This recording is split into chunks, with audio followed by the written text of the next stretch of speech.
Los otros días vimos en la primera parte del concepto de la planeación en cuanto a determinar quién elige o define los fines y elige los medios para lograrlos. Básicamente barrimos una posibilidad de encontrarnos desempeñando nuestras funciones en organizaciones que podían tener ubicación relativa dentro de un cuadro de poder y bueno, terminamos diciendo que toda aquella organización que aliente, facilite, que ponga a disposición los medios para que sus integrantes se desarrollen y que además los participe del proceso de la toma de decisión, termina siendo una organización de fines y de medios democráticos. A veces podemos elegir y podríamos estar dentro de una organización que tenga ese concepto vivencial de la toma de decisión tanto en fines y medios democráticos, pero a veces la vuelta a la vida nos llevan a organizaciones estructuradas donde tienen otro tipo de procesos. Lo importante es estar consciente y saber que si estamos dentro de una posibilidad de participar, lo tenemos que hacer. Lo vimos en términos esquemáticos, en términos conceptuales, quiero decir, pensando además en que se da en un marco de complejidad transversal y multidisciplinaria que abordan los conceptos de las situaciones problemáticas y desde la complejidad de los diferentes actores sociales que participan. ¿Por qué? Porque nosotros vemos la realidad desde nuestra perspectiva situacional, es decir, desde nuestros intereses, deseos y necesidades. Y en función de cuál de estas componentes está ahí en rangos prioritarios, bueno, nos posiciona respecto a otro actor social, que puede ser semejante o no, y por lo tanto podemos vivenciar ese proceso, esa situación problemática de diferente manera. Obviamente, para que se pueda hablar de problema, tiene que haber quien lo perciba. Si no hay nadie que lo perciba, entonces no podemos hablar de un problema. Si tenemos mucho más de un actor que percibe una situación, el grado de complejidad se puede incrementar. Pero también podría ser que esos actores numerosos puedan también sintetizarse, podrían formar estratos que ya no se percibe la complejidad por el número de participantes, sino desde las perspectivas sintéticas que esos participantes pueden evidenciar, que es uno de los elementos que vamos a ver hoy. Entonces, lo vimos en términos conceptuales, vimos que la realidad entonces depende de esa perspectiva del actor, que la situación de alguna manera, digamos, lleva a la acción y que la acción tiene elementos aleatorios, azar, intuición, que se dan procesos de transformaciones, de acuerdo a Edgar Morin. Bueno, vimos elementos conceptuales, pero si yo le quisiera preguntar, bueno, ¿y cómo dijimos que lo íbamos a hacer? Ustedes no me lo van a poder responder porque en realidad no dijimos cómo hacer. Dijimos que el proceso de planeación, en definitiva, termina, digamos, haciendo una síntesis, tratándose de la definición de fines y elección de medios para llegar a esos fines, pero nada más. ¿Sí? Con todo este análisis de complementariedad que se da justamente por la complejidad de la realidad social. Entonces, para llevar eso y posibilitarlo a través de un camino de acción, aparecen diferentes metodologías. Nosotros acá estamos hablando de un sistema de marco lógico que en definitiva le va a dar una secuencialidad, una organización interna a la propuesta. Eso va a facilitar muchísimo la lectura y la comprensión, porque se va a atender diferentes tipologías de elementos y la calidad de cada uno de los elementos que componen esa propuesta. Está armado, digamos, para el ciclo de proyecto, ¿sí? El ciclo de proyecto considerado como una acción continua, una acción continua que nace desde los procesos de conceptualización, es decir, de ideación, procesos creativos que pueden ser en términos grupales o individuales, pero ahí hay un concepto, digamos, o elementos de alta componente conceptual. No quiere decir que todo lo que se conceptualice pueda terminar siendo factible, pero en los procesos de ideación y de creatividad son la fuente, digamos, de alguna manera, de la motorización de los elementos que después van a continuar.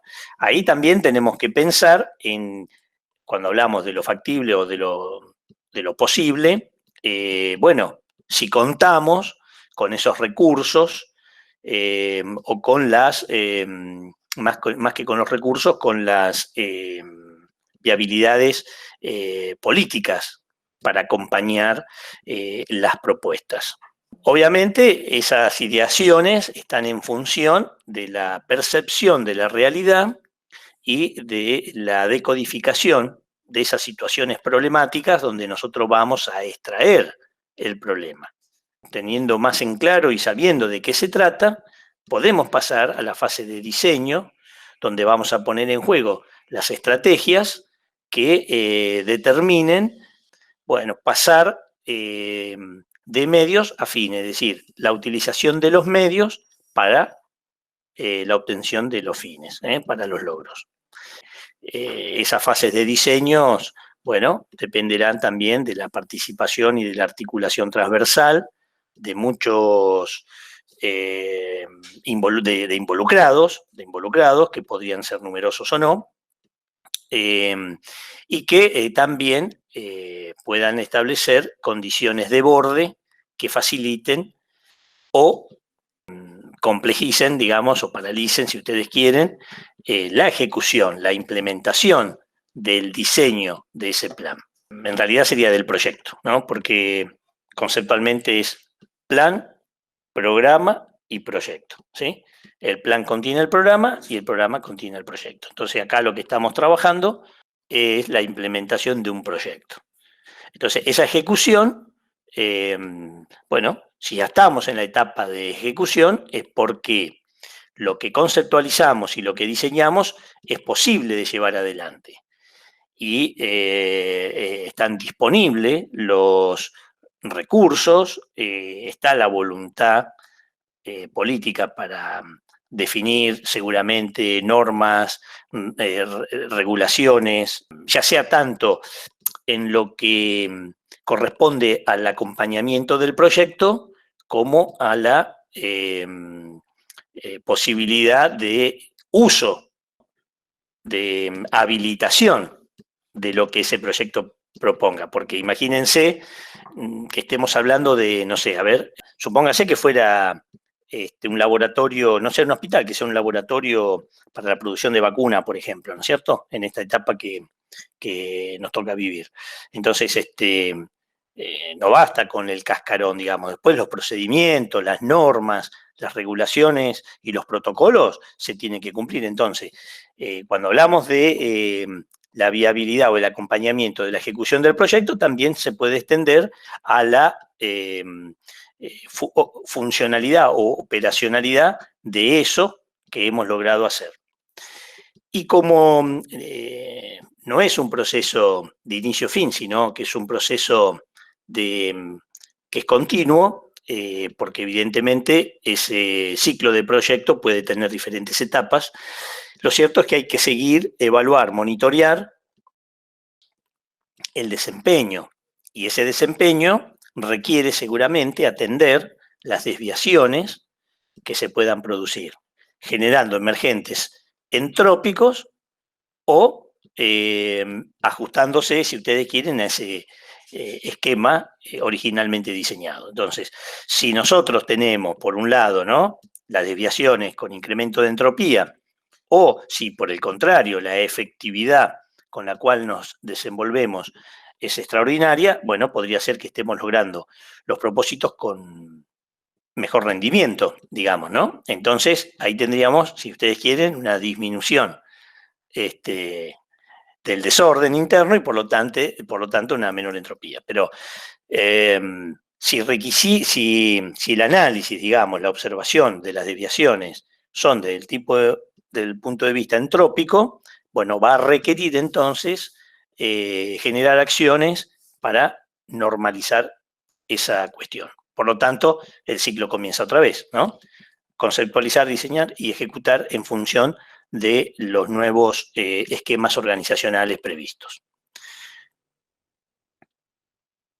¿Cuál es el objetivo, entonces, de esta metodología? Como les decía, dar estructura al proceso de la planeación y comunicar la información esencial sobre el proyecto que estamos queriendo desarrollar. La clase pasada vimos que es fundamental definir los fines y elegir los medios. Y ahora lo que estamos pensando es, bueno, ¿cómo vamos a hacer para, definidos los fines, utilizar los medios para lograrlos? Entonces, nos da esa estructura, ese esquema de acción, y la información que va a contener es la información esencial. Entonces, porque estamos hablando de la acción de un proceso, pero ¿para qué? Bueno, para actuar ante una situación que requiere nuestra atención. El manual del BID así lo dice, atención, porque acuérdense que si nos sentimos tentados a decir solución, resolución o disolución, ya estamos ahí tomando una posición. Y en este caso todavía no la hemos definido. Entonces, atención de la situación problemática o del problema. Bueno, también lo tengo que aclarar porque no lo dije. Estamos hablando acá de proyectos, cuando hablamos de la formulación de proyectos, en realidad para el desarrollo, dice la normativa del BID. Acuérdense que ahora estamos en el concepto de la planeación, pero antes vimos el concepto del desarrollo. Y nosotros hablamos del desarrollo en términos de sostenibilidad. Entonces, los proyectos que estemos manejando son proyectos del desarrollo que no pueden ser sino desde la perspectiva sostenible. Bien, entonces, problema. ¿Cómo lo habíamos definido nosotros? Habíamos establecido también hicimos un intento de comprender, de describir y comprender el problema contextual. Entonces, ¿qué es lo que vimos? Que lo podíamos describir como la brecha entre una situación actual y una situación deseada. A partir de la discrepancia, porque, a ver, ¿qué implica una situación actual y una situación deseada? Que la situación actual es la real, es la que nos toca vivir. Y la situación deseada no es real, no existe. Y por lo tanto, se ubica en un tiempo futuro. Entonces, ahí tenemos una condición fuerte. Primero, que no existe. Y de existir, no es instantánea. Es decir, ya estamos hablando de plazos temporales. Y acuérdense que también la valoración de los fines y los medios está en función de la escala temporal asociada. Y que para los problemas de desarrollo en el marco de una gestión de gobierno, esto nunca puede ser, el plazo, digamos, de temporalidad, nunca puede exceder a su gestión. porque puede darse el caso que esa gestión pueda tener una validación social y pueda tener un segundo periodo, pero eso nadie lo sabe. Entonces, sería tal vez muy riesgoso para esa gestión posibilitar, digamos, la definición de un proyecto que supere, bueno, sí, su plazo de gestión. Bien, entonces, esa situación actual versus la deseada nos presenta entonces una discrepancia que está en función de qué?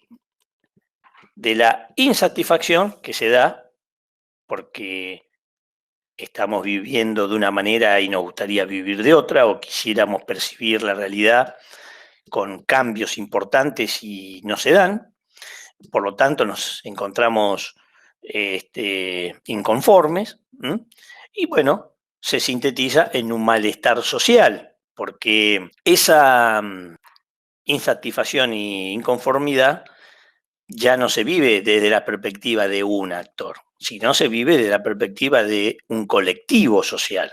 Podríamos estar hablando de una localidad entera, de un pequeño pueblo, podría ser de una gran ciudad que tiene un problema, por ejemplo, de inseguridad, digamos. Entonces, ese malestar social ya lo vive, no digo de la misma manera, pero lo percibe y lo vive, lo vivencia, tal vez grupos que estén ubicados en diferentes estratos. Si los quisiéramos clasificar, tal vez veríamos ahí una gran heterogeneidad. Pero con respecto, por ejemplo, al problema de inseguridad, todos están conscientes y en ese sentido tal vez coincidan y acuerden una definición que sea representativa, tal vez para todo ese grupo heterogéneo, ¿no? Entonces, eso va a requerir, entonces, evidentemente, poner en marcha, o sea, atenderlo, por lo menos atenderlo. Después vemos cómo, pero seguramente va a requerir atención a la situación problemática.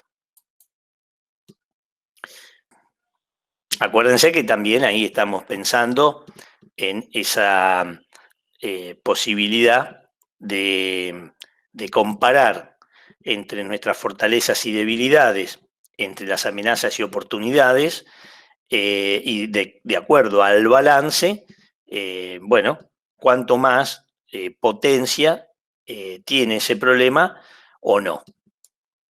O sea, cuánto más complejo o sencillo resultará atenderlo.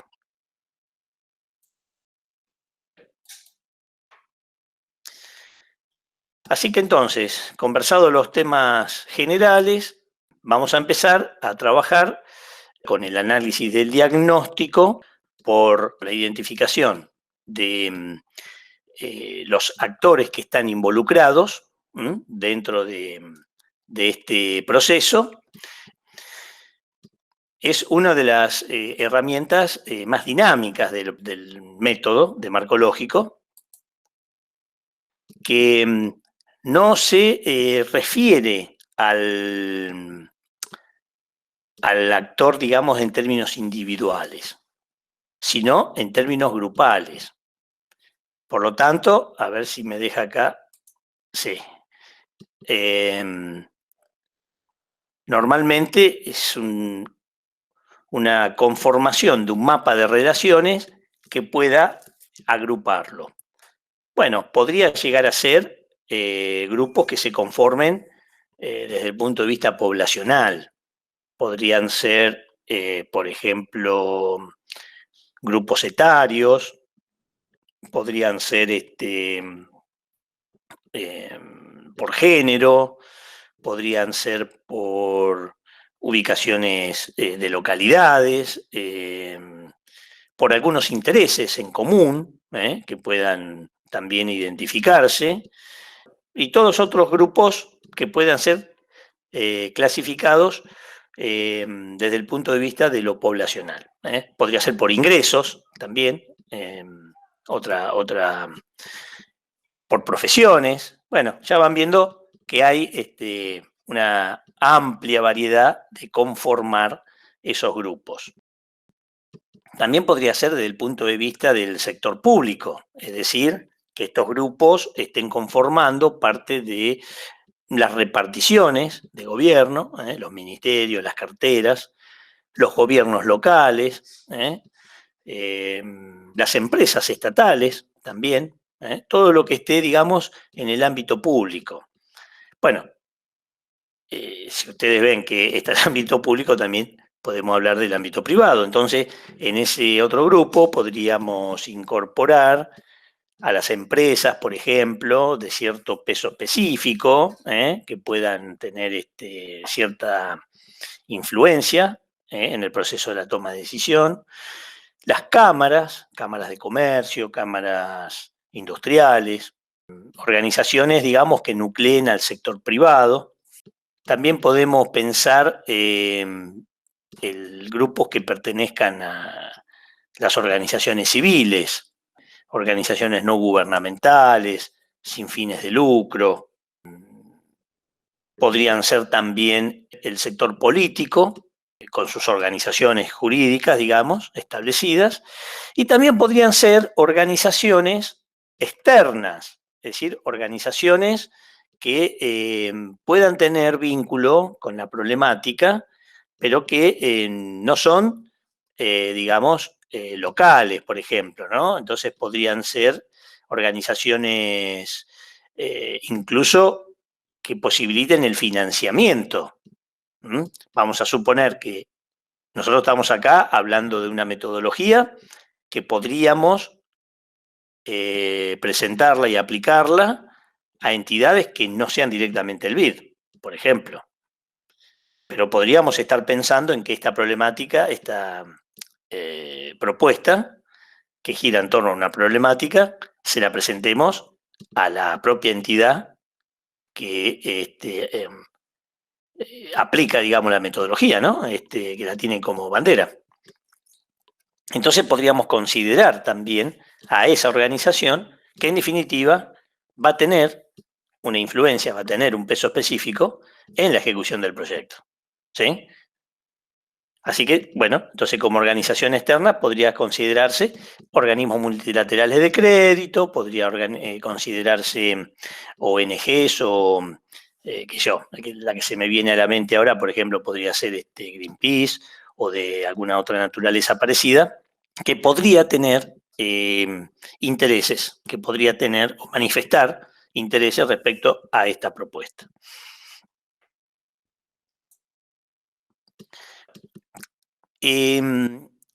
Entonces hay una representación muy simple, cuando hablamos de cuadro de involucrados, básicamente, bueno, he visto también en otras bibliografías que el cuadrito podría tener más columnas, ¿no? Pero acá nos dejan con estas 4 que son fundamentales.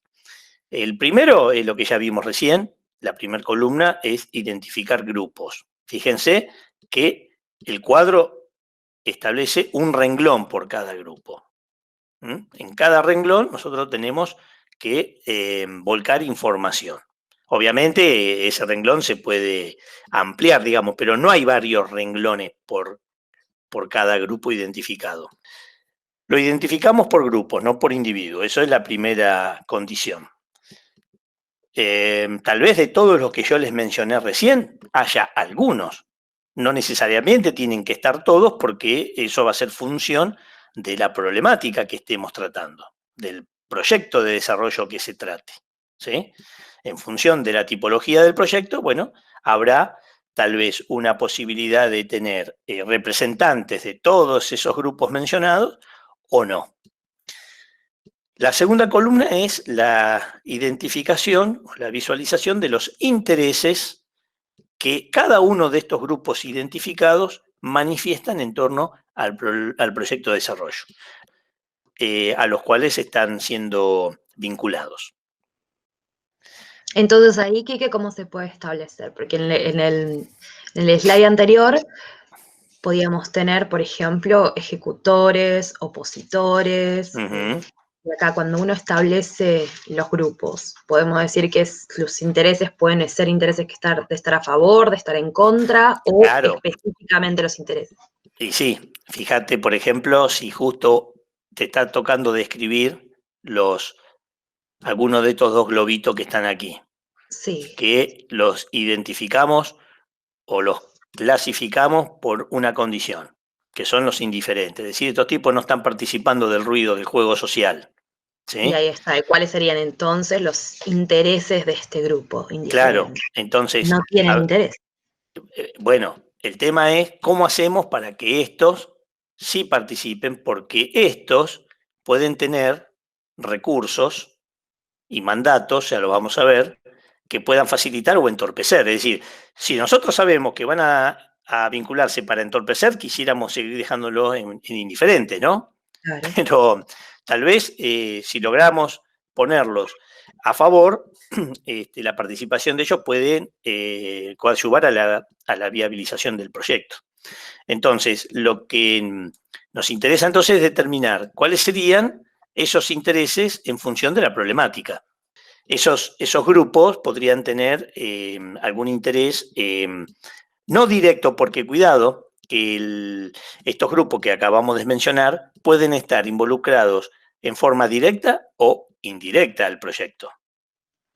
Por ejemplo, justamente anteriormente mencionabas, así como para poner un ejemplo y poder armar un poquito el cuadro, mencionabas que puede ser una problemática en una ciudad, por ejemplo, el tema de la inseguridad.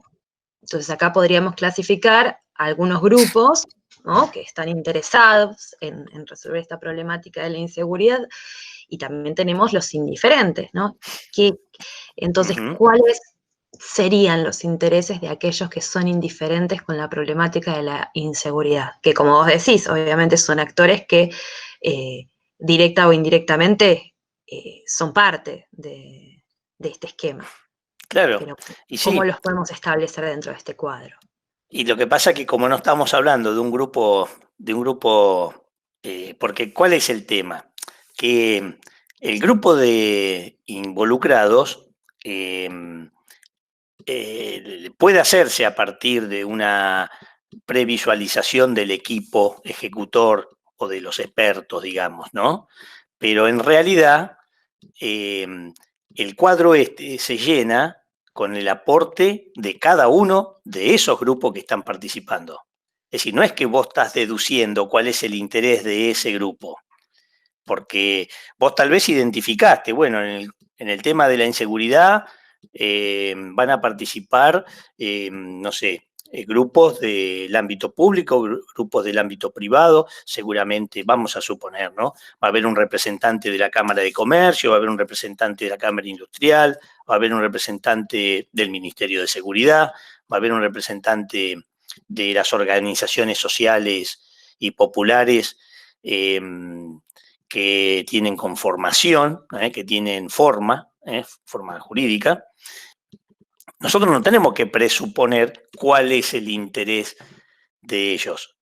En el proceso de construcción se van a ir manifestando cada uno de estos elementos. ¿Cuáles son sus intereses respecto a la problemática? ¿Cuáles son los problemas que perciben, ¿no?, en la otra columna? Problemas que perciben, por ejemplo, vamos a suponer, por ahí capaz que el de la inseguridad es muy complejo. Podríamos hablar, no sé, tal vez de un problema de transporte público que afecte a una localidad en particular. Entonces, los que están afectados directamente, es decir, son los que tienen que utilizar ese sistema de transporte. Si los colectivos se rompen, por ejemplo, y quedás varado al camino hasta que venga el próximo colectivo a levantarte y tal vez te perdés 1 hora, 2 horas de viaje, por ejemplo, respecto a otro que ese mismo viaje lo hace en su propio vehículo, ¿no? El que va con su propio vehículo, ese problema del transporte público tal vez no lo perciba, pero cuidado, porque tal vez el que iba en el transporte público podría irte a comprar a tu negocio o podría estar trabajando en tu proyecto, en tu empresa, en tu pyme, y entonces tenés un problema también de llegada tarde, si querés, o de faltazo, porque si no hay quien lo recoja y si el viaje tal mejor son 30, 40 kilómetros, la persona no va a ir caminando.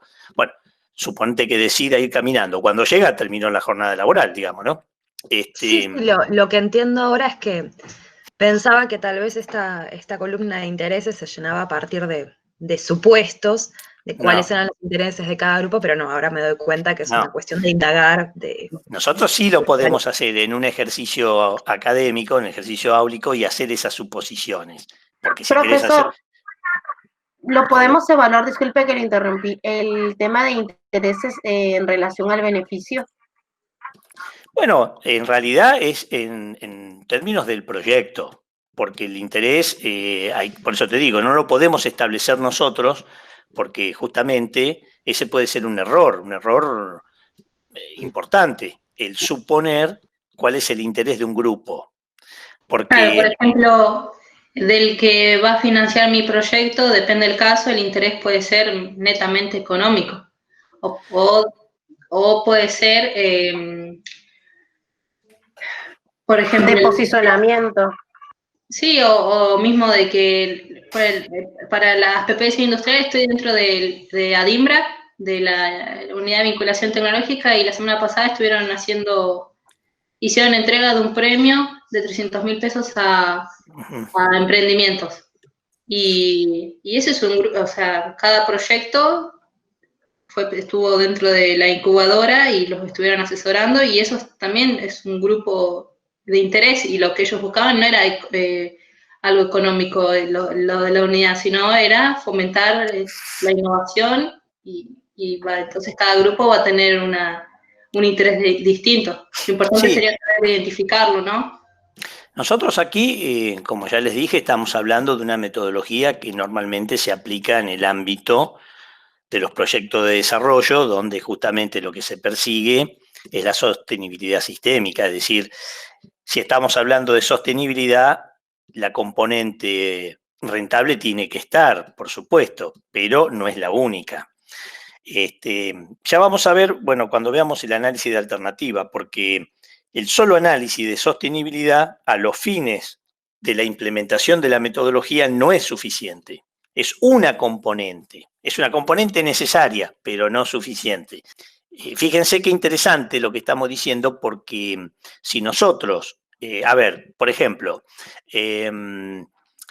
lo mismo pasaría con la columna de los problemas percibidos, ¿sí? Ahí tenemos que definir claramente, no lo definimos nosotros, sino que lo define el grupo que está siendo identificado, con una manera, hay que delimitarlo de una manera clara y no ambigua. Por ejemplo, si un problema fuera...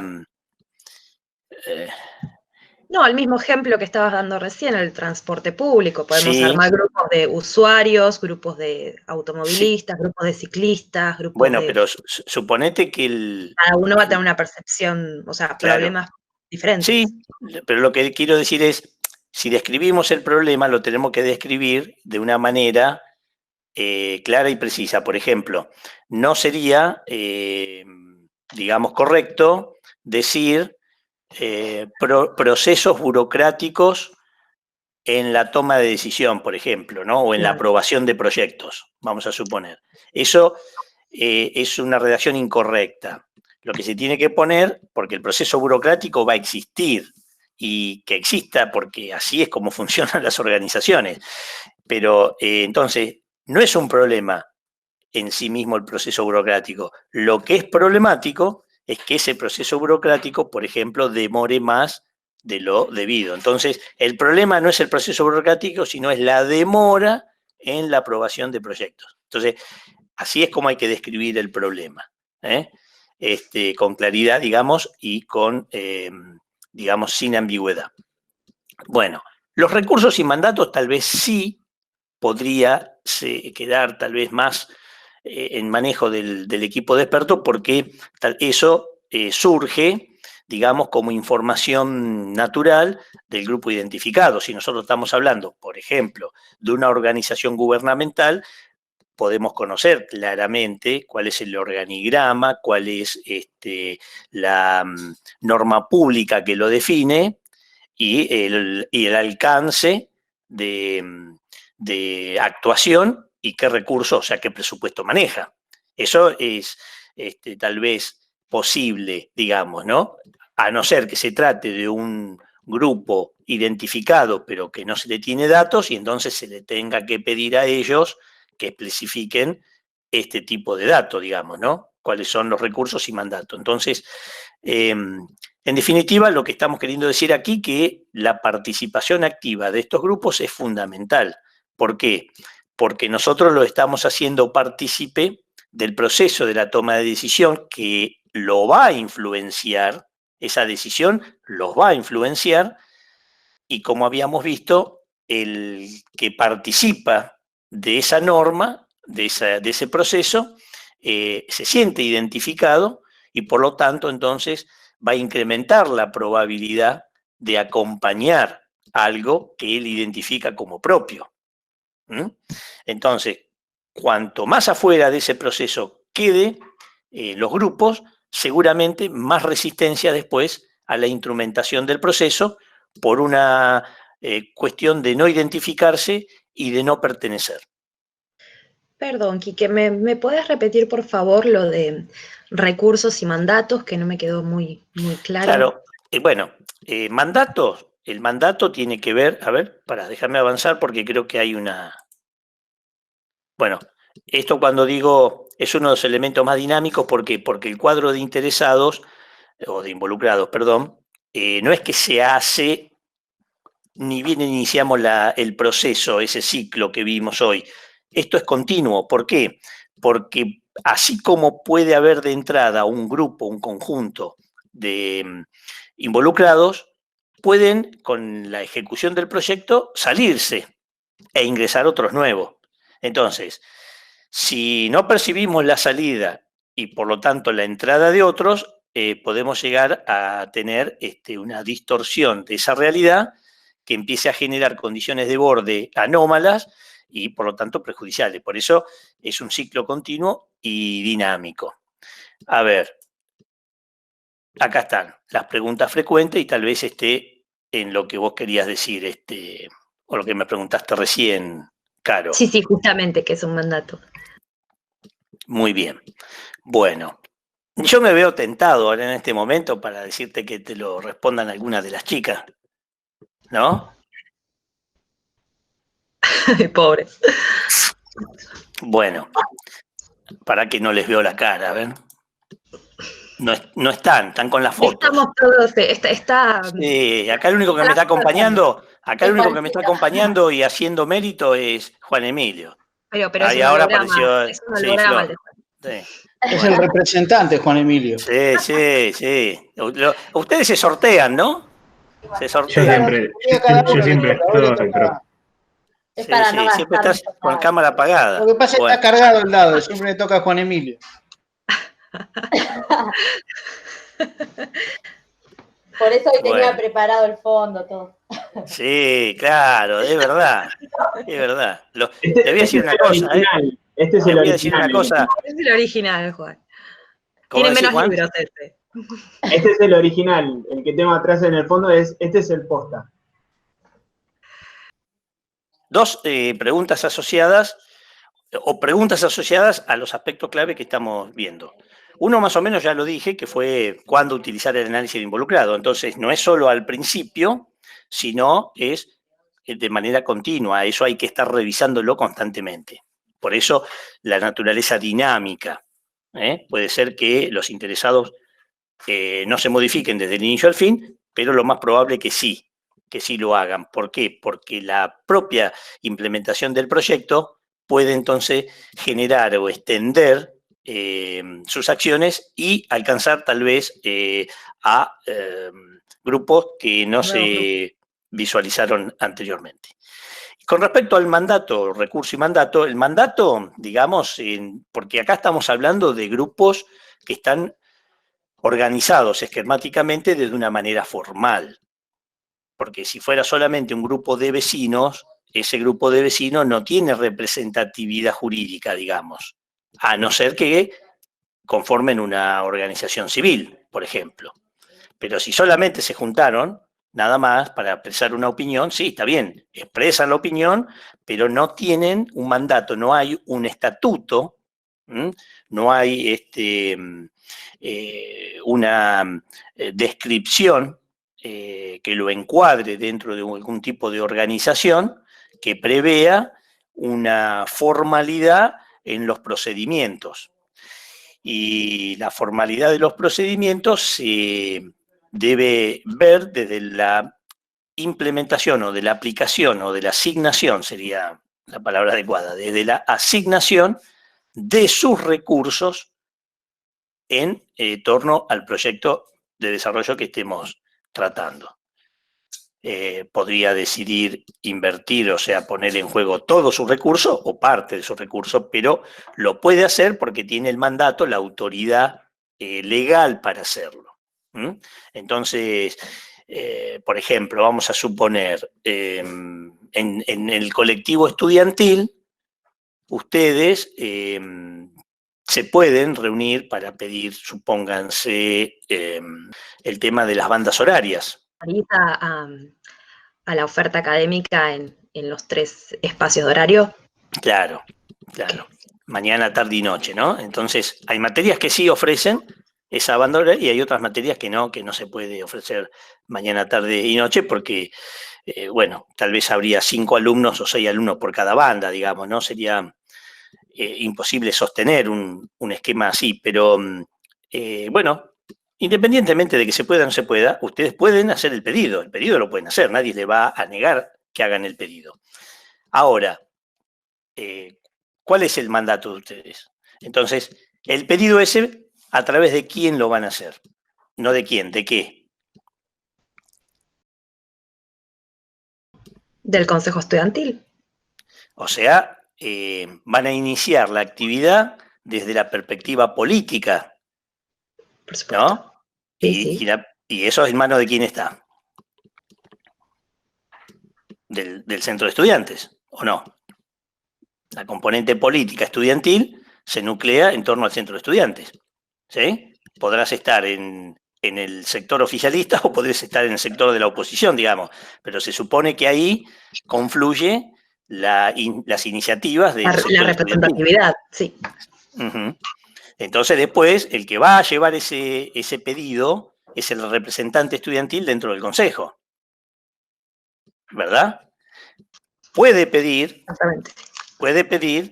que el día que él va a exponer lo acompañe el grupo de estudiantes que ha sido el mentor de la iniciativa y amplíe o le cede la palabra, el Consejo Superior le cede la palabra a ese grupo de estudiantes que no forma parte del consejo, que no puede votar, el único que va a votar es el representante estudiantil, él o los, digamos, ¿no? De acuerdo al número que tenga, pero digamos, bueno, lo mismo sería si la iniciativa, en lugar de ser del sector estudiantil, fuera de la perspectiva docente. Es decir, un docente debería, o un grupo de docentes debería canalizar su inquietud a través del ámbito que los nuclea, que sería en este caso el gremio docente, ¿verdad? A través de su sindicato. Bueno, en fin, entonces, si no tenemos Perdón, sí. Quique, como para ampliar un poco más el panorama. Justamente cuando estamos hablando, por ejemplo, de la representatividad estudiantil o la representatividad de docentes, que entendemos que tiene una jerarquía, una estructura para establecer esto del mandato, ahora si charlamos de los recursos, ¿de qué recursos podríamos estar hablando? Y bueno, a ver, por ejemplo, yo te digo lo que conozco, porque, bueno, yo estoy afiliado y hago un aporte mensual, ¿no? Todos los meses me descuentan de mi sueldo un aporte que va al gremio.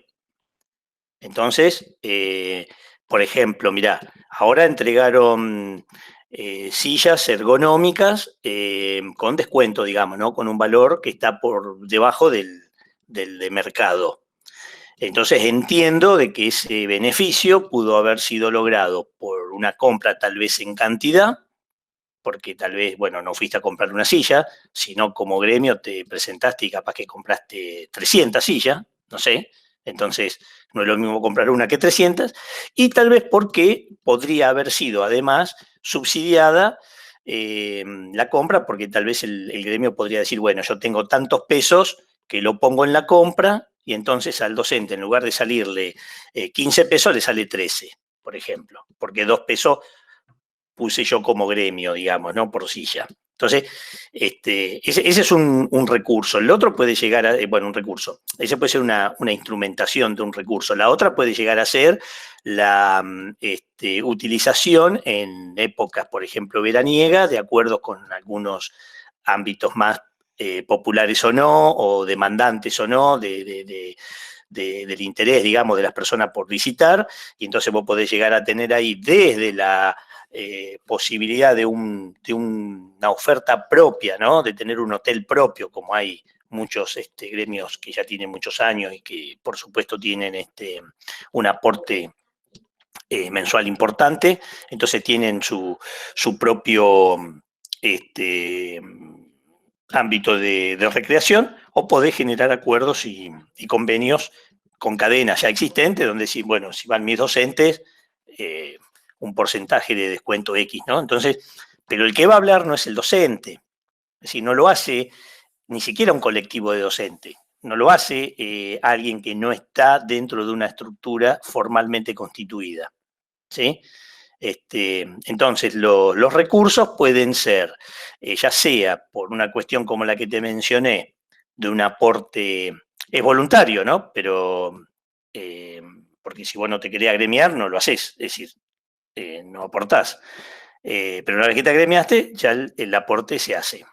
O también podría llegar a ser, no sé, la generación propia, ¿no? Donde vos pones a trabajar ciertos, como te decía, si tuvieras la posibilidad de tener un propio hotel, seguramente al hotel va el agremiado, pero también va el que no está agremiado. Y el que no está agremiado, digamos, ya sea docente o no, tal vez tenga una tarifa diferencial que te permita también tener un recurso genuino que vos podés utilizar después en otros esquemas. Entonces, cada grupo que está formalmente constituido puede tener recursos financieros o recursos que no son financieros. Podría llegar a ser visto como mano de obra, podría llegar a ser también como influencias en la opinión pública, ¿sí? Y podría llegar a ser grupos políticos de presión.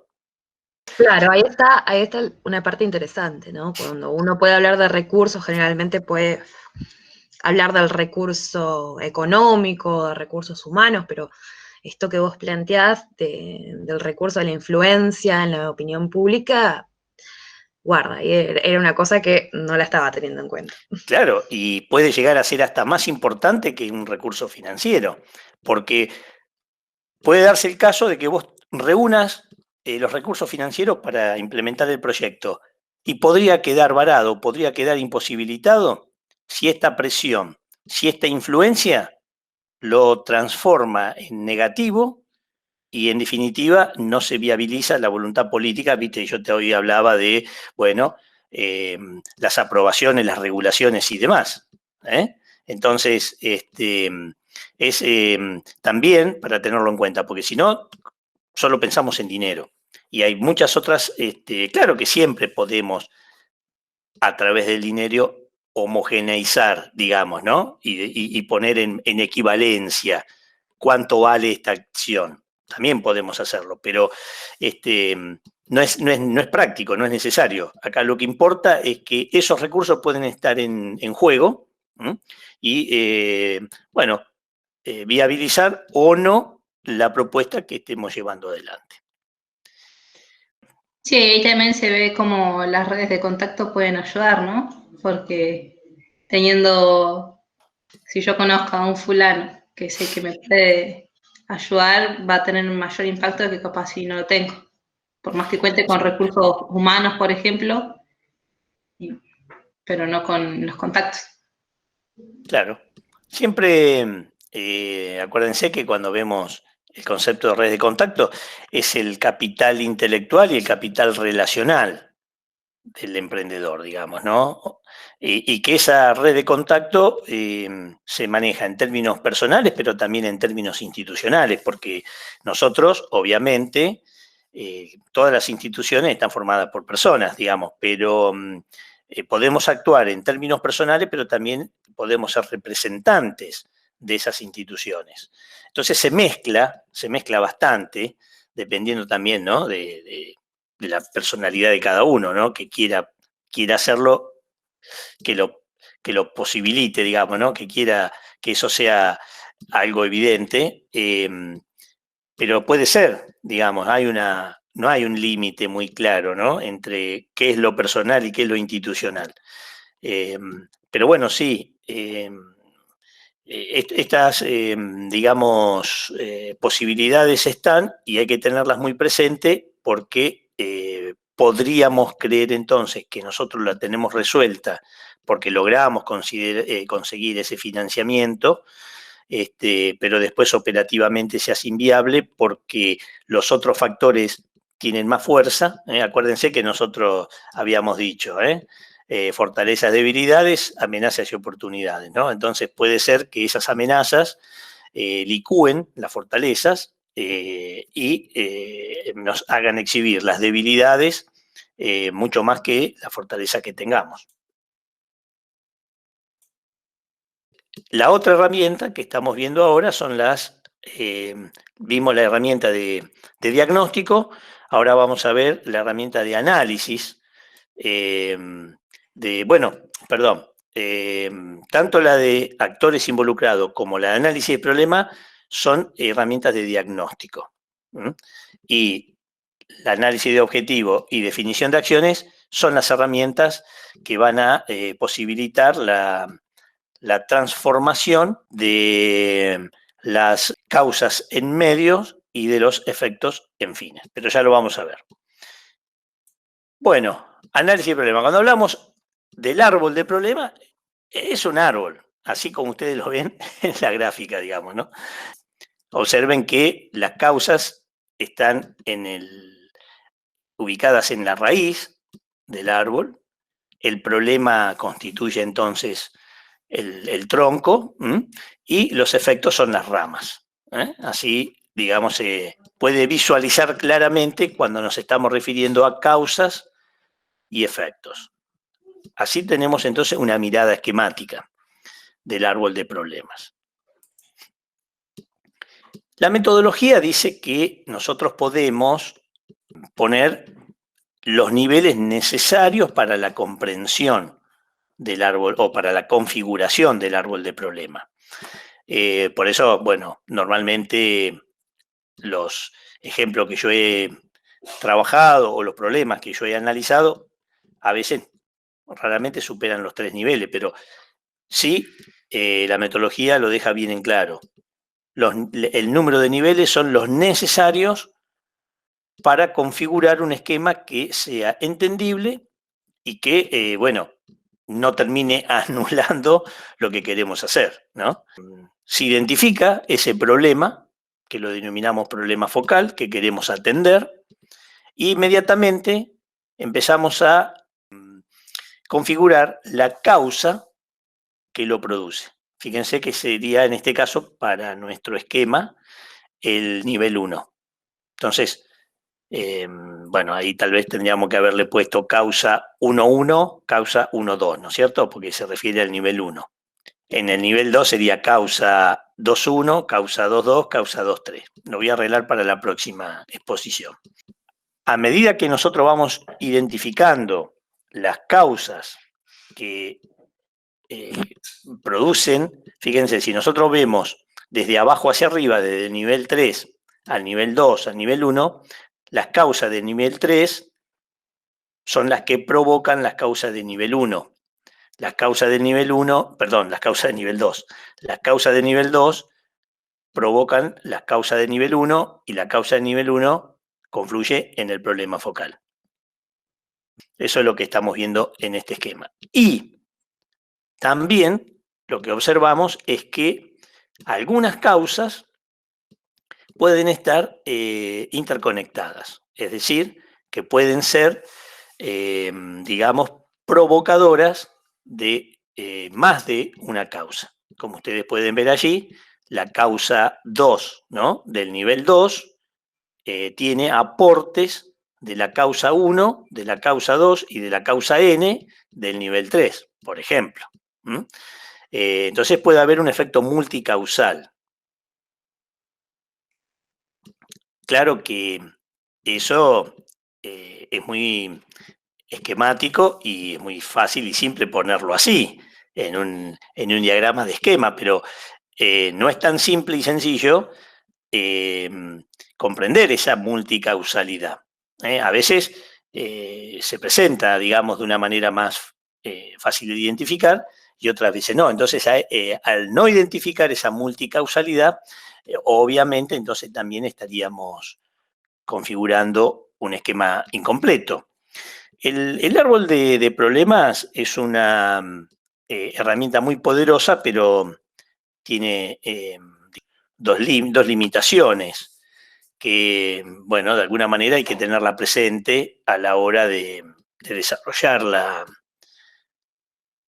propuesta, porque no entrega o no permite visualizar la ponderación, si ustedes quieren, de ese nivel causal. No se puede, digamos, de alguna manera determinar claramente el nivel de ponderación. La otra limitación es que como esto es una derivación de un análisis sistémico, podría generarse un efecto bucle que complejizaría muchísimo más el análisis de la propuesta. Entonces esas serían las dos limitaciones que deberíamos tener presente.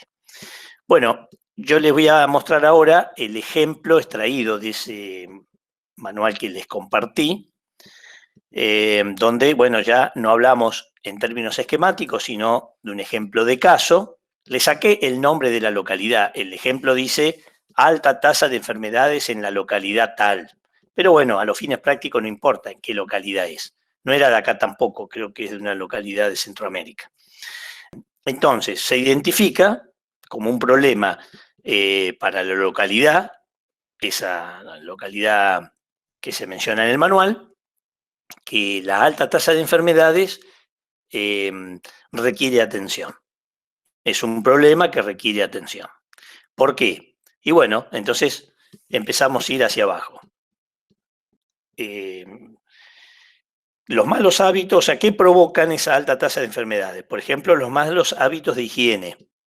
Fíjense que ahí también les puse 3 niveles. Bueno, no les puse yo, son los niveles que están en el ejemplo. Pero fíjense que hay 3 niveles, ¿no? No hay 40. Malos hábitos de higiene. Deficiente acceso a centros de salud. Contaminación del agua. Ambiente contaminado e insalubre. Ese primer nivel de causas converge en el problema focal. Pero a esas causas, ¿qué las provoca? Las provoca, por ejemplo, la falta de educación en higiene, las provoca, por ejemplo, que no haya atención en la localidad, o que la vía de comunicación a centros vecinos se encuentre en malas condiciones y tal vez, no sé, los días de lluvia, por ejemplo, y si en esa zona llueve mucho, porque por ahí vos decís, bueno, llueve un día, pero tal vez llueve mucho y capaz que si vos te tenías que hacer atender hoy y tuviste que esperar 15 días para poder viajar, y bueno, esa afección se puede agravar, ¿no? Entonces, las vías de comunicación a centros vecinos se encuentran en mala condición.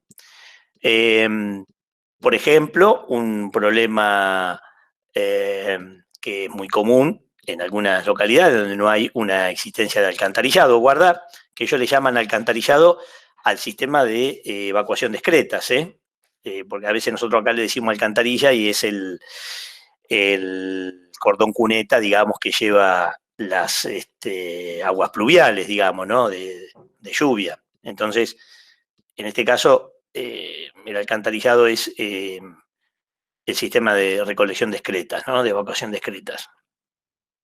Mal manejo de los residuos sólidos, por ejemplo, podría llegar a ser. Observen que algunas causas tienen, en este caso no estamos viendo multicausalidad en este ejemplo. Fíjense que incluso hay un nivel que es el nivel 1, donde hay una causa que no está relacionada con otra. ¿Sí? Bueno, tal vez por ahí estaba y yo me olvidé la flecha, eso podría llegar a ser, ¿no? porque contaminación del agua y tal vez inexistencia del alcantarillado y manejo inadecuado de los residuos sólidos podría llegar a ser también una causante de la contaminación del agua. Así después ustedes revisen, mejor dicho, revisen el manual a ver si me está faltando allí una flecha de causalidad. Entonces aquí estamos en el sector de las causas, o sea, lo que sería la raíz del árbol de problema. Quique, por ejemplo, donde dice no hay atención en la localidad, podría decir no hay atención médica en la localidad. Sí, sí, podría ser. Puede ser que incluso tal vez yo hasta haya sintetizado y capaz que estaba la palabra médica y yo la saqué porque si no, no me entraba en el cuadrito. Claro. Pero sí, no hay atención en la localidad. Sí, eso está. No hay atención o médica o respecto a la salud, digamos, algo, sí, está eso así como que no hay atención puede ser no sé, un correo postal, podría ser, no hay atención postal en la localidad. Sí, pero la flecha dirige al centro de salud. Sí. La flecha está dirigida hacia el centro de salud. Hacia el centro de salud, sí, está bien. Pero bueno, sí, si le agregás atención médica no le va a cambiar, digamos, o sea, va a quedar más claro, digamos, evidentemente. Bueno, entonces, aquí estamos en el nivel de causas. Las causas provocan entonces ese fenómeno que se conoce como problema focal y está dado como alta tasa de enfermedades en la localidad. Perfecto. Ahora vamos al árbol de efectos, es decir, identificadas las causas que producen el problema, ese problema identificado, ¿qué genera? Genera efectos. El primer nivel de efecto, ¿cuál es? Bueno, alta tasa de mortalidad. Elevado costos de atención de salud, por ejemplo. Mayor inasistencia laboral. Mayor inasistencia y repitencia escolar, por el problema de las enfermedades. Y ese nivel, ese primer nivel de efectos, ¿qué produce? Bueno, produce postergación de otras necesidades, pero también mayor costo de producción, menor rendimiento, deficiente calificación laboral. Si tenemos una deficiente calificación laboral, seguramente vamos a tener menores remuneraciones. Si tenemos un menor rendimiento, también va a influir en la menor remuneración. Y tener un menor rendimiento y un mayor costo de producción seguramente va a transformar a esa localidad, fíjense, ¿no? El esquema sistémico. Porque el problema tal vez lo vive, no sé, un padre de familia, supónganse que está atravesando esta situación, ¿no? Pero después eso se transforma en sistémico, porque entonces posiciona a la localidad con un bajo potencial productivo. Es decir, ya es la localidad la que padece de este problema. Por eso es una mirada sistémica. Al ser sistémico, es lo que decía anteriormente, puede estar habiendo allí algunas otras cosas que nosotros tal vez no estemos identificando que se retroalimentan, que se podrían retroalimentar. Bueno, la postergación de otras necesidades terminaría, digamos, en un alto nivel de pobreza, lo mismo que esa baja productividad local y las menores remuneraciones. Cuando nosotros atendamos este problema, no vamos a resolver el alto nivel de pobreza. Seguramente vamos a contribuir a minimizarlo, pero no la vamos a erradicar a la pobreza. Lo más probable es que no suceda eso. La diferencia de tal vez un problema que pueda estar vinculado a la puesta en marcha de un proceso productivo o de la comercialización de un producto, claro que tiene otros alcances y otras incidencias, pero la metodología sigue siendo válida. Tal vez tu nivel superior de efecto tampoco va a modificar la condición de ese segmento de mercado al cual te estás dirigiendo, porque tal vez el producto tuyo podría ser uno más en el montón que no lo va a comprar el 100%, lo va a comprar un porcentaje de esa población, de ese mercado identificado. Por lo tanto, lo tuyo siempre es una contribución, ¿sí? pero no es una transformación total. Esa es Claro. otra de las Yo los defino postulados de la base. claro. Por ejemplo, acá en este caso, mi problema es este y yo podría estar ofreciendo un sistema cloacal o un sistema de, no sé, de sanitización, algo. Y bueno, estos son los problemas. No significa que porque ustedes me compren eso voy a, como vos decís, no voy a resolver la pobreza, va a seguir estando y bueno, será cuestión de ya. Porque no depende, porque obviamente, fíjense, si quieren volvamos para atrás, en las causas. Fíjense que, por ejemplo, acá no estamos considerando causas que tengan que ver con condiciones macro, por ejemplo, porque acá estamos hablando de la localidad. Entonces, también esa es otra.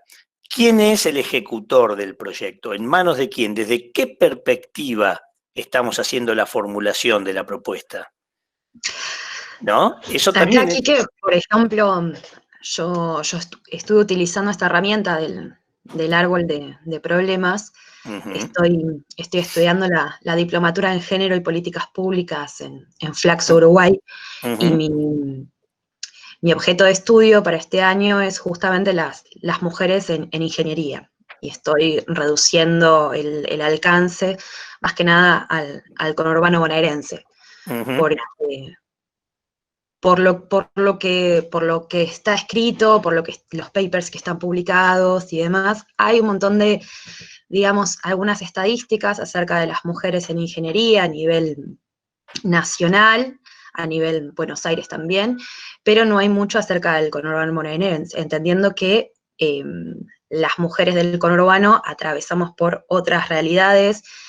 Son mujeres que están maternando, mujeres que siguen estando a cargo de cuidados domésticos, de la casa, tengan o no tengan hijos, cuidando hermanos pequeños, atendiendo labores de la casa. Y bueno, cómo se da interesantemente que a través de que se generaron nuevas universidades dentro del conurbano, y si bien el objetivo principal era aumentar la tasa de ingenieros en el país, el porcentaje de mujeres que estudian ingeniería se siguió manteniendo con el tiempo. Aumentó un poquito, pero seguimos estando alrededor del 30% de la currícula a nivel nacional. Y entonces trabajar esta problemática de cuáles son las causas, ¿no? ¿Por qué somos menos? Cuidado que también hay estadísticas bastante positivas. Dentro de ese 30% de mujeres que estudian carreras de ingeniería, hay menos deserción que en comparación de los hombres. Hay más hombres que dejan la carrera que las mujeres. A nivel promedios estudiantiles dentro de las universidades estamos un 50-50, digamos que entre los mejores promedios de las universidades, por ejemplo, lo que publicó la Universidad Tecnológica Nacional, dentro de los 10 mejores promedios de la universidad, 5 son mujeres, 5 son hombres. Entonces hay estadísticas bastante positivas. Pero sin embargo, buscar las causas de cuáles son justamente por qué las mujeres no están accediendo a este tipo de carreras de ingeniería. También pensar que hay ingenierías en las que acceden más mujeres y hay ingenierías en las que no. Por ejemplo, las ingenierías eléctricas, electromecánicas, mecánicas, y por qué hay tantas en ingeniería, en bioingeniería, por ejemplo, o en ingeniería química. Y buscando esto de las causas, es difícil porque cuando uno busca las causas raíces hay que irse cada vez más atrás y más atrás y más atrás, y termina, porque cada causa abre la pregunta del por qué es esto. ¿Qué pasa? ¿Por qué pasa esto? No sé, desde la educación secundaria, mismo promedio es decir, estadísticamente mismo porcentaje de estudiantes mujeres están en las escuelas técnicas también. Es muy interesante la comparación, pero es muy difícil establecer las causas en esta problemática particular de por qué las mujeres no acceden a la ingeniería. Si bien una de las causas puede ser que uno pueda consultar y que en el imaginario colectivo sea que es una carrera más dedicada o una carrera más masculinizada, por otro lado, también si uno hace las encuestas y preguntan, ninguna mujer se cree que no podría hacerlo, ¿no? Que no es una carrera para ella.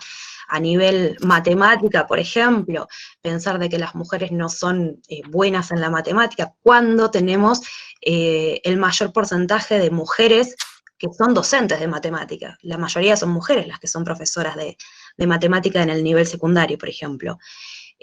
La pregunta es, ¿por qué no avanza del nivel secundario en adelante si hay una capacidad de transmisión del conocimiento de la matemática, la física, la química?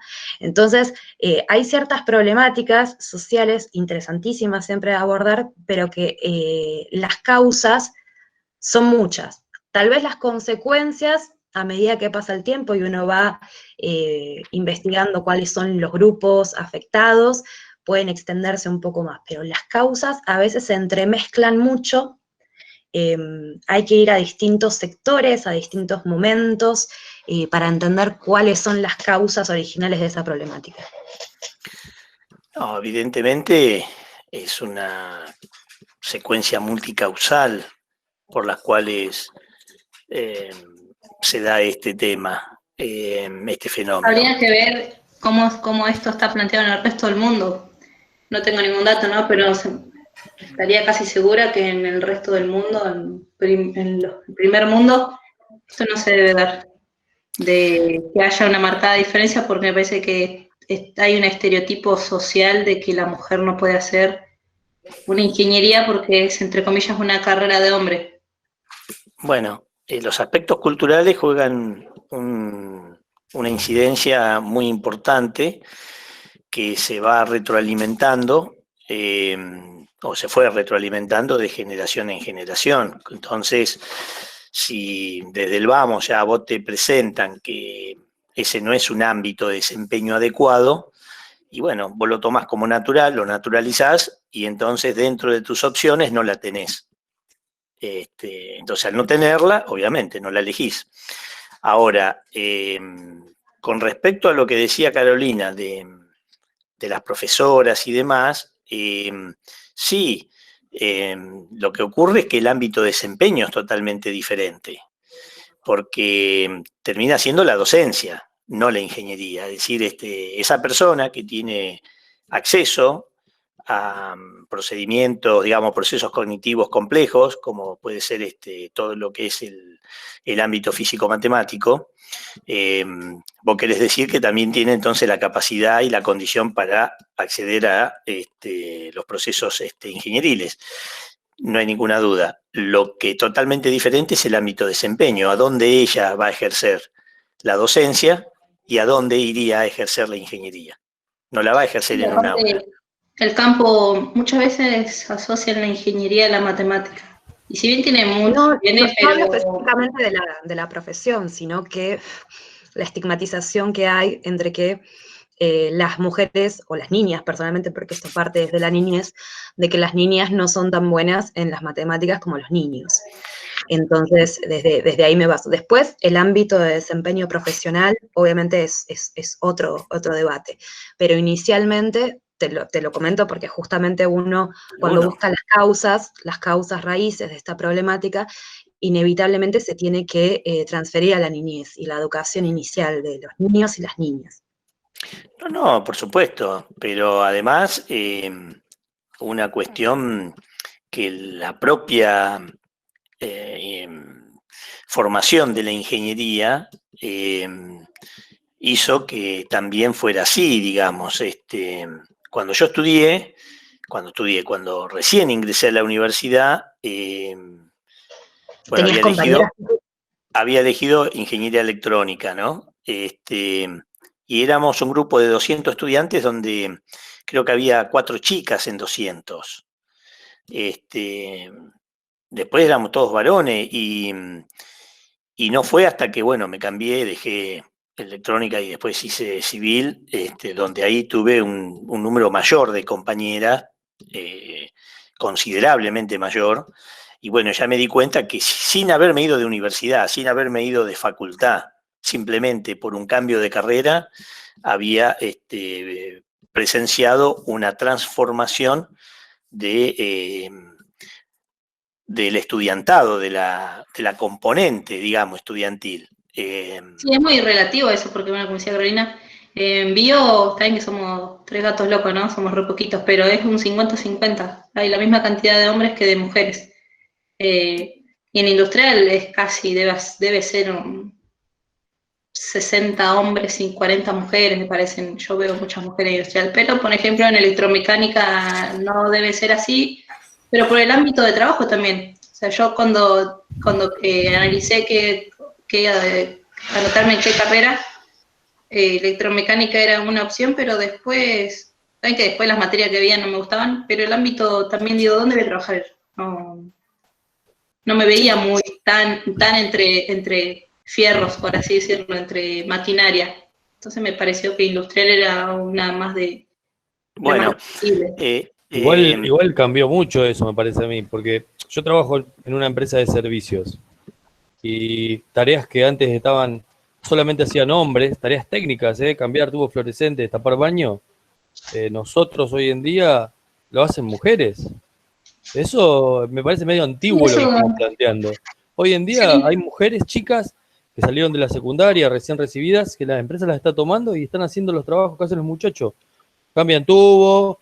No, pero a ver, Carlos, nadie dice que las chicas no lo pueden hacer. Lo que decíamos. Por eso lo hacen, pero antes no, sí, había un paradigma que no había, eran trabajos de hombre, ahora no. No, pero a ver, ¿sabés qué cambió? No cambió que la chica quiera cambiar el tubo, no. Cambió aquel que le permite hacerlo. Claro, Antes, por eso digo, ya cambió la idea de bueno, que antes no se lo permitía. Hoy en día yo soy jefe de sitio de mantenimiento y hay en otros sitios mujeres que son jefes de mantenimiento.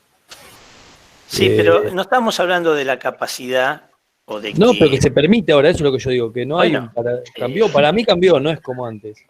Sí, no es un cambio absoluto tampoco. Es un proceso, todavía estamos en proceso de... No es un cambio absoluto y de hecho, cuando uno analiza, digamos, las ofertas y los niveles de ingreso, no hay una equiparabilidad, digamos, también, ¿no? Hay a veces algunas condiciones de borde que están ahí medias yuxtapuestas o no muy visibles, pero es importante, sí, vivenciar el proceso de cambio, de transformación, porque en definitiva es lo mejor que nos puede pasar, digamos, ¿no? Tener si no, fíjate vos que la propia disciplina se estaba quedando con la mitad del recurso, estaba perdiendo la otra mitad del recurso, digamos, ¿no? Me voy a corregir, del talento humano. Se estaba quedando con una porción, que era la porción proveniente de los varones. Y se estaba perdiendo todo el aporte que podían hacer las mujeres. Entonces, era, digamos, un fenómeno contraproducente y que iba en contra de la sostenibilidad de la propia profesión, digamos, ¿no? Bueno, ahí está justamente plantear las consecuencias, ¿no? de esta problemática, de que tengamos menos mujeres en las áreas de ingeniería, menos mujeres en cargos de mando dentro de las industrias, menos mujeres en espacios de toma de decisiones, por ejemplo, las consecuencias que eso tiene. Seguro. Sin duda, sin duda. Bueno, muy bien, interesante la reflexión para pensar, digamos, que cuando hablamos de visualizar, identificar las causas que producen un problema y los efectos que estos problemas producen, no es algo directo, sencillo, y que muchas veces requiere trabajar, digamos, considerando ambientes que no están directamente vinculados con eso que nosotros creemos que es el problema, ¿no? En la medida que logremos hacerlo, seguramente la problemática se abordará de una manera mejor. Lo que yo les decía que aquí, por ejemplo, estaban entonces faltando algunas condiciones que podrían ser macro, que podrían referirse a definiciones políticas del orden nacional o incluso hasta del orden internacional, podría llegar a ser, si el proyecto, por ejemplo, fuera un proyecto binacional, ¿no? Como fue la construcción de la represa Yacyretá, por ejemplo, ¿no? Entonces ahí las regulaciones ya tienen un alcance que excede lo local. Y entonces, como es importante determinar desde qué perspectiva lo estamos focalizando, porque no va a ser lo mismo si yo lo focalizo como una organización específica de esa localidad, volviendo, ¿no?, al ejemplito que teníamos hoy aquí del problema de la alta tasa de enfermedades. Si yo esto lo veo desde la perspectiva de una organización que podría darle curso a las alternativas o a alguna de ellas, que sí el proceso de atención estuviera en manos, por ejemplo, del gobierno local, que es probable que tenga seguramente un alcance en la potencia cuando implemente sus recursos en función de sus mandatos. Entonces, también hay que ver desde qué perspectiva estamos nosotros interaccionando o formulando la propuesta. Fenómeno. Entonces, ya con las dos herramientas de diagnóstico, entonces ahora vamos a pasar al proceso de transformación, es decir, transformar el árbol de problemas en árbol de objetivos. ¿Sí? Entonces, ¿cuál es el procedimiento? Bueno, lo que la metodología nos dice es que vamos a transformar lo que es negativo, es decir, el problema está siendo visto como una condición negativa, acuérdense que nos produce insatisfacción, que nos produce un malestar social, una inconformidad, ¿no es cierto? Entonces, es, básicamente posee condiciones negativas. Y lo vamos a llevar entonces a la positivización, es decir, lo vamos a transformar en elementos positivos. Aquí también está la clave. Si yo en el proceso de transformación de algo negativo no lo puedo llevar a algo positivo, entonces tengo que revisar cómo realicé mi árbol de problemas. Porque evidentemente ahí hay algo que no está funcionando bien. Porque la acción se tiene que llevar adelante. Es decir, yo tengo que poder transformarlo en positivo. Entonces tendré que ver qué es lo que hice con ese árbol de problemas. Tal vez lo tenga que revisar. Entonces, la otra condición que hay que tener en cuenta es que identifica y visualiza las relaciones de tipo medio-fin. Fíjense, en el árbol de problema hablábamos de causas y de efectos. En el árbol de objetivos, las causas se van a transformar en medios y los efectos se van a transformar en fines. Por eso hablamos de una positivización, es decir, el fin es una transformación, es lo que quiero lograr. Por eso hablamos de una situación deseada. Acuérdense que el árbol de problema surge de una situación actual, de una situación real. Y así empezamos hablando, ¿no? Se trata de una situación actual versus una situación deseada, es decir, que no existe. Entonces, la construcción de ese árbol de objetivos es básicamente la visualización de esa situación deseada, a dónde queremos llegar. Entonces, también nos dice que es conveniente realizar el proceso desde el nivel más alto, es decir, desde los fines, e ir bajando hacia los medios. Cuando hablábamos que teníamos un problema de alta tasa de enfermedades, fíjate que ahora dice baja tasa, no es que desapareció. Eso es lo que les quería comentar, ¿no? Las transformaciones no son absolutas, es decir, no desaparece la enfermedad. Proponemos un camino de acción que transforme esa realidad, pero no en términos absolutos, porque sería a veces imposible lograrlo. Entonces, de alta tasa pasamos a baja tasa. Entonces, bueno, si aplicamos la metodología que nos dice que analicemos desde el nivel más alto hacia abajo, antes que teníamos mayor nivel de pobreza, entonces ahora tenemos un menor nivel de pobreza, es decir, lo pudimos positivar. Bueno, para tener entonces una menor impacto, una menor incidencia en el término de pobreza, lo que nosotros podríamos hacer es tener un buen potencial productivo local y, por lo tanto, mayores remuneraciones. Para tener un buen potencial productivo local, deberíamos tener menor costo de producción. Acuérdense que si pudiéramos ver ahora el árbol de problema, donde dice menor costo de producción, ahí decía mayor costo de producción. Y donde decía menor rendimiento, ahora dice mayor rendimiento. Y antes decía inadecuada o deficiente calificación laboral, y ahora estamos en una adecuada calificación laboral.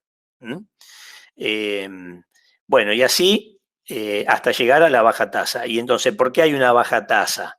Porque hay buenos hábitos de higiene, porque hay un adecuado acceso a centros de salud, porque no hay contaminación del agua, porque el ambiente se ha descontaminado y por lo tanto está sano, que existe el alcantarillado, antes decía que no existía, hay un buen manejo de los residuos sólidos, hay atención en la localidad, donde antes se acuerdan que decía no hay atención en la localidad, bueno, ahora hay atención en la localidad, y que además las vías a centros vecinos están en buenas condiciones.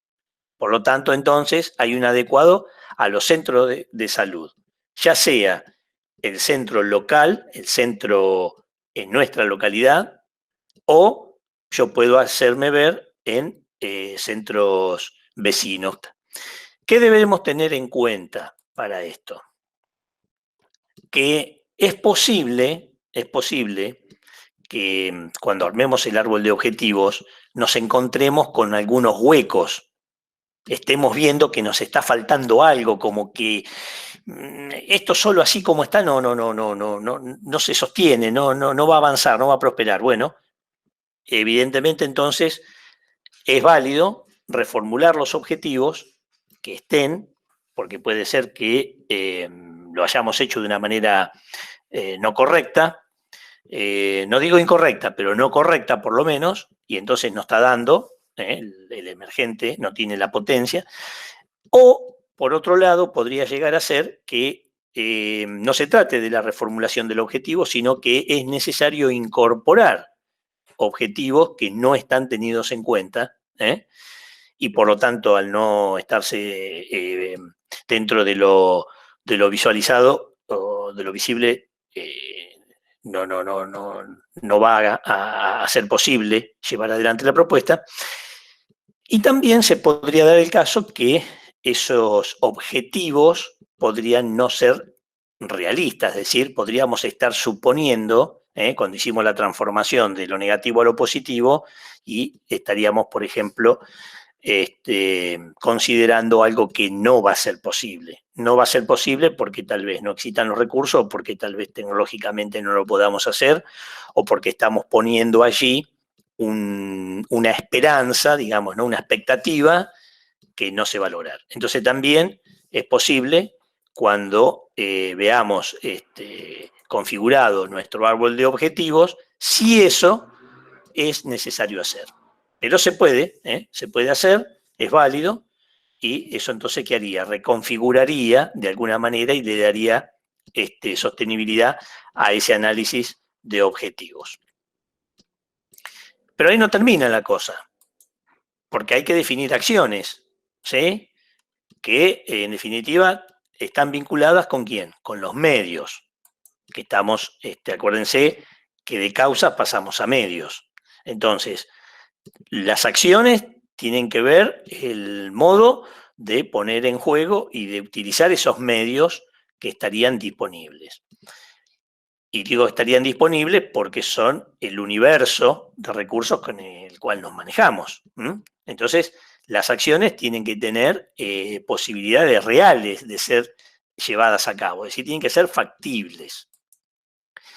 Y una de las condiciones de borde es analizar el grado de incidencia o de priorización que pueden tener estas acciones que estamos postulando, con una mirada complementaria o sustituta, porque podría haber, ahora lo vamos a ver en el ejemplo, pero podría darse el caso que hubieran acciones, digamos, repetidas, y por lo tanto entonces se puedan sustituir, una pueda sustituir a la otra, o por el contrario podrían ser acciones que se complementen y por lo tanto refuercen la potencia de la propuesta. Para este ejemplo, lo que está en morado sería el árbol de objetivos y lo que está en blanco, en las celdas blancas, serían las acciones que se han identificado para llevar a cabo esa transformación de alta tasa de enfermedades en la localidad a bajas tasas. Entonces, como nosotros habíamos dicho que no existía educación en higiene y ahora existe, ¿qué se debe llevar a cabo, qué se debe realizar para que esa postulación sea válida, para que ese enunciado sea válido? Bueno, por ejemplo, que haya cursos de capacitación en higiene personal, manejo de alimentos, digamos, todo lo que tenga que ver con la higiene, con la educación en higiene. Entonces, cursos de capacitación o similares acciones, pero básicamente apostando a la formación del talento humano en el ámbito de la higiene. Por ejemplo, si queremos pensar en la vía a centros vecinos en buenas condiciones, ¿qué acciones sería necesaria llevar adelante? Bueno, fíjense, acá tenemos, por ejemplo, dos. Una de ellas es mejorar el camino a la localidad vecina número 1 o mejorar el camino a la velocidad, a la comunidad, a la localidad vecina número 2. ¿Sí? No importa, digamos, cuál es la una y cuál es la dos, pero nosotros estamos en una localidad que no tenía atención médica y para hacernos ver teníamos que ir o a la localidad 1 o a la localidad 2.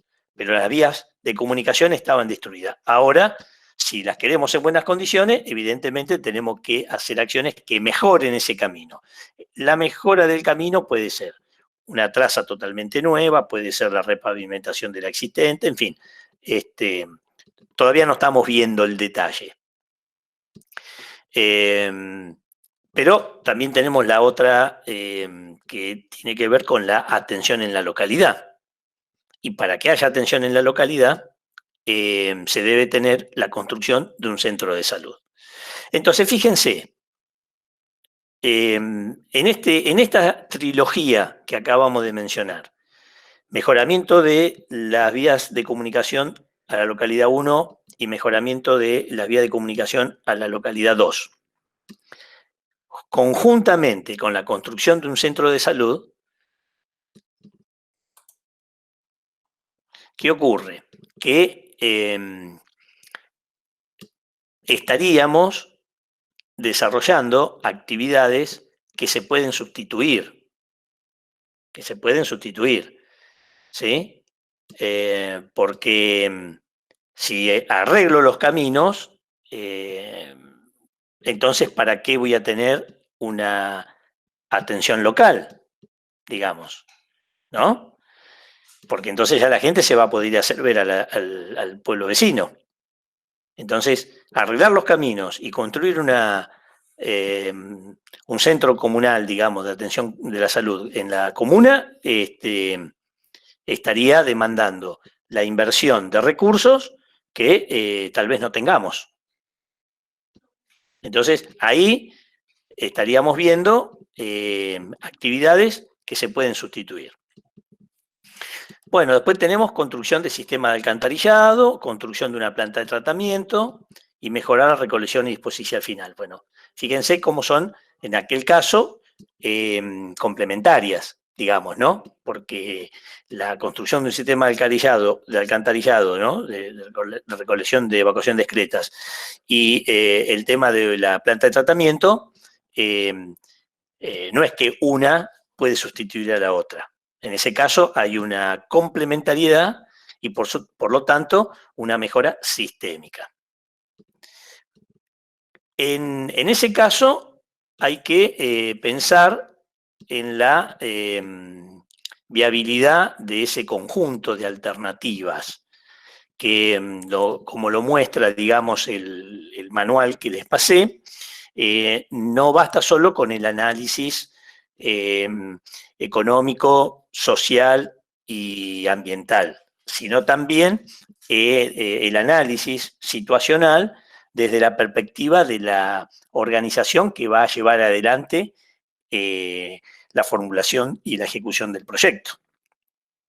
Porque la resolución, por ejemplo, de la mejora de los caminos, si nosotros estamos hablando, como les decía, si la propuesta está en manos de una organización local que no tiene dentro de su mandato la regulación sobre caminos, entonces no lo va a poder llevar a cabo, no lo va a poder hacer. Si estamos en esa situación donde hay estrategias identificadas, pero que no vamos a poder llevar a cabo, entonces esas estrategias, porque nosotros terminamos aquí, pero de aquí hay que pasar a la matriz de marco lógico, que no la vamos a ver, desde luego. En esa matriz de marco lógico, ustedes van a encontrar un elemento que lo compone, que se llaman supuestos.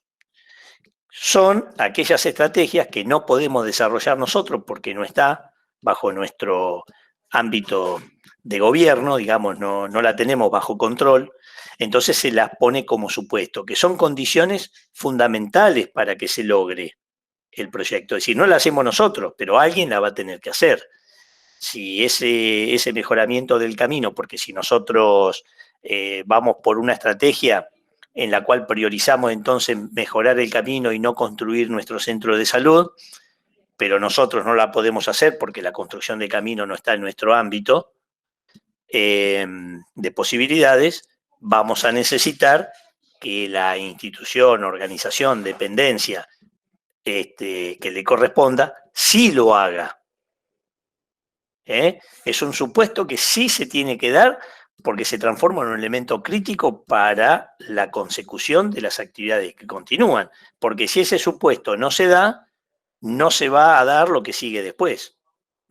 Por ejemplo, vamos a suponer que estemos hablando de la capacitación en higiene.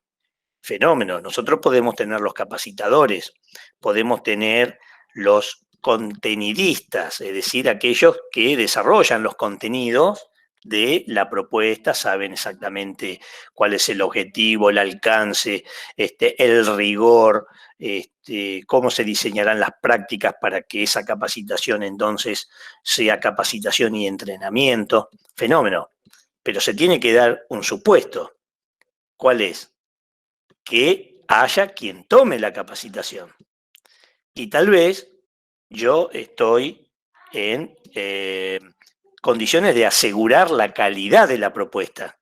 Porque, como les dije, tengo los contenidistas, tengo los formadores, tengo el ámbito de desempeño, pero yo no puedo garantizar que la gente vaya. Entonces, alguien tendrá que garantizar. Tal vez será la comuna, la municipalidad o alguna otra organización que me asegure que voy a tener a los participantes en esos procesos de formación. Entonces, si los participantes no vienen, entonces no va a haber plan de formación. Puede ser que los participantes vengan, pero que no vengan en su totalidad. Entonces, aparecen lo que se denominan indicadores objetivamente verificables, que son elementos de medición del avance o del logro, que pueden ser cuantitativos, pueden ser cualitativos o cualitativos, y entonces establezca un límite, si ustedes quieren, o un número a partir del cual uno pueda decir, bueno, esto es efectivo o deja de serlo. Entonces ustedes pueden decir, al menos el 70% del universo identificado participa de las capacitaciones. No estamos hablando del 100, estamos hablando del 70. Quiere decir que si el 70 viene, o sea, si vienen, si son 10 y vienen 7, la cosa avanza igual. Podemos darnos ese lujo de decir, bueno, 3 no vinieron. Entonces, esos indicadores también es todo un diseño, un arte, poder establecerlos, porque primero, bueno, tienen que arrojarnos un índice o un número, una valoración que sea representativa de eso que estamos midiendo. Pero por otro lado, tienen que ser validados, es decir, tienen que ser aceptados por aquellos sobre los cuales se lo está aplicando. Hay toda una condición ahí que es importante tenerla en cuenta porque obviamente si nosotros instrumentamos un indicador que no está validado, bueno, seguramente no va a producir el resultado que nosotros queremos.